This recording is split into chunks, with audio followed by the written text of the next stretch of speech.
Imaginez ceci. Nos ancêtres, que nous pensions être des chasseurs-cueilleurs, n'ayant même pas encore découvert la poterie, comment transportaient-ils des pierres pesant plusieurs tonnes sur des kilomètres? Pourquoi, alors que chaque instant de la lutte pour la survie était précieux, consacraient-ils des années à construire d'énormes structures géométriques? Et pourquoi se gravaient-ils eux-mêmes et leur monde sur les murs de ces constructions avec une maîtrise qui nous glace encore le sang aujourd'hui? Göbekli Tepe a brisé le silence de l'histoire avec ces questions. Aujourd'hui, à seulement 35 km de là, son jumeau silencieux Kara-Antep a émergé, portant une histoire bien plus sombre et complexe murmurée depuis les profondeurs de la Terre. L'année 2025 est devenue l'année où ce murmure s'est transformé en rugissement et Kara-Antep a été déclarée la découverte archéologique la plus importante de l'année dans le monde entier. Alors, pourquoi cette découverte n'est-elle pas seulement un succès d'excavation, mais un événement sismique qui ébranle fondamentalement la perception humaine de ses origines? L'existence de Kara-Antep était en fait connue depuis les relevés de surface de 1997. Cependant, sa véritable identité a été révélée grâce à des fouilles systématiques menées par le professeur Necmi Karoul de l'Université d'Istanbul à partir de 2019 et surtout par les découvertes choquantes mises au jour durant les saisons 2022-2025. Il se situe dans les terres anciennes de Şanlıurfa, au cœur du bassin de peuplement néolithique le plus dense du monde appelé les collines de pierre, qui inclut également Göbekli Tepe. La datation au carbone 14 montre que la vie à Kara-Antep a prospéré intensément entre 9400 et 9000 avant notre ère, durant la période néolithique précéramique B. Cette chronologie place Kara-Antep et Göbekli Tepe comme deux géants de la même époque, mais pas des frères, peut-être des royaumes rivaux. Kara-Antep élève la monumentalité architecturale à un nouveau niveau. Les piliers en forme de T, impressionnants de Göbekli Tepe, deviennent ici colossaux. Un pilier révélé en 2024 mesure 7 mètres de haut et pèse plusieurs dizaines de tonnes. Une merveille physique. Façonner cette pierre avec seulement des outils en silex à une époque sans métal, la transporter sur des kilomètres, puis l'ériger parfaitement à la verticale demandait une organisation, une main-d'œuvre et des connaissances en ingénierie stupéfiantes. Cela prouve que les sociétés de chasseurs-cueilleurs possédaient une structure sociale beaucoup plus centralisée, hiérarchisée et planifiée que ne le suggèrent les livres d'histoire. Mais qui dirigeait cette structure? Un chaman charismatique ou un prêtre roi impitoyable? Ce qui rend vraiment Kara-Antep unique, ce sont les théories radicales et les mystères qu'il soulève quant à sa fonction. Göbekli Tepe était longtemps considéré comme un centre cultuel rituel où des groupes environnants se rassemblaient périodiquement. Kara-Antep brise cette idée. Juste à côté des structures monumentales, on trouve des foyers, des ateliers d'outils en silex, des zones de transformation alimentaire et des vestiges d'abri. Cela fait de Kara-Antep non seulement un temple, mais une proto-ville pleinement fonctionnelle, continuellement habitée, une métropole néolithique. C'était un laboratoire où croyances et vie quotidienne, sacrées et ordinaires se mêlaient, et où l'identité sociale se formait. Alors pourquoi cet établissement permanent était-il différent du modèle de visite périodique de Göbekli Tepe? Pourquoi une communauté choisirait-elle de vivre au centre même d'un projet de construction aussi massif? La réponse pourrait se trouver dans les messages gravés sur les pierres. Ce qui a fait de Kara-Antep la star incontestée de 2025 et a enthousiasmé les chasseurs de mystères du monde entier, c'est l'expression artistique étrangement centrée sur l'humain qu'on y a trouvé. Alors que l'univers symbolique de Göbekli Tepe est rempli d'animaux sauvages menaçant serpents, vautours, renards, les figures humaines de Kara-Antep se démarquent de manière obsessionnelle. Ces représentations ne sont pas de simples dessins schématiques, mais réalistes, parfois grandeur nature, très expressives et délibérément élaborées. La découverte la plus sensationnelle de la saison de fouilles 2025 fut un pilier géant embossé de dizaines de figures humaines. Les personnages étaient côte à côte, étroitement entremêlés, se tenant par la main ou dépeints en train d'exécuter un mouvement rituel partagé.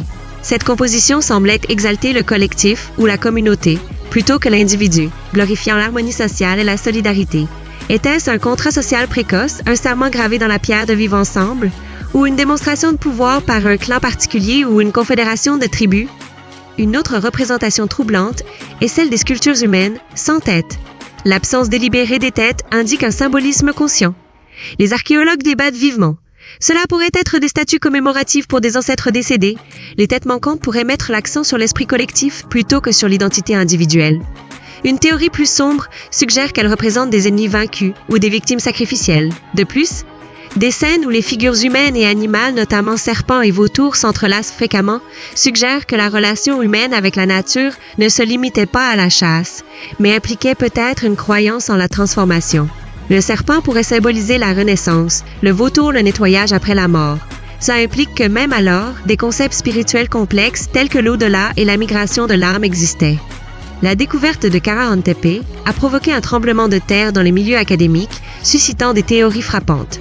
Le professeur Jan Oder de l'Université de Stanford a déclaré « Göbekli Tepe fut une révolution, Kara-Antepé est un chantier de démolition. Il nous révèle non seulement ce qu'ils croyaient, mais comment ils ont construit une société et peut-être pourquoi elle s'est effondrée. » Certains scientifiques proposent Kara-Antep comme un centre de seconde génération, évoluant après Göbekli Tepe, centralisant davantage sa tradition dans un modèle plus urbain.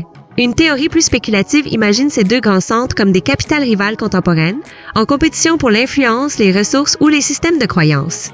Le rapport 2025 de l'Association internationale des études néolithiques qualifie Kara-Antep de « chaînon manquant dans l'évolution sociale humaine », tandis que les médias ont embrassé le mystère avec enthousiasme. National Geographic posait la question « Temple ou première dictature ?» en couverture. The Guardian titrait « L'empire oublié de l'âge de pierre ». La revue Science écrivait que la découverte provoquait un changement de paradigme dans l'écriture de l'histoire humaine. Alors pourquoi Kara-Antep revêt-il une telle importance et un tel mystère? Parce qu'il brise le récit simple et linéaire de l'histoire que nous avons reçue. La théorie traditionnelle affirme que la civilisation est née d'une série d'étapes inévitables commençant par l'agriculture. Kara-Antep et Göbekli Tepe pourraient montrer exactement le contraire. Les humains ont d'abord construit des structures sociales complexes et partagé des croyances fortes. Ces projets monumentaux nécessitaient un établissement permanent, une division du travail et une gestion des ressources. En d'autres termes, croyances et organisation sociale d'abord, puis agriculture et vie sédentaire. Cela signifie réécrire l'histoire humaine. De plus, les mécanismes de contrôle social nécessaires à la construction et à l'entretien de ces structures massives pourraient indiquer une bureaucratie précoce et peut-être une différenciation sociale.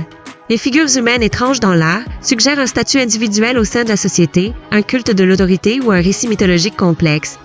Kara-Antep nous montre non seulement des bâtiments en pierre, mais un ordre social fossile. Les fouilles à Kara-Antep ne font que commencer à révéler la pointe de l'iceberg.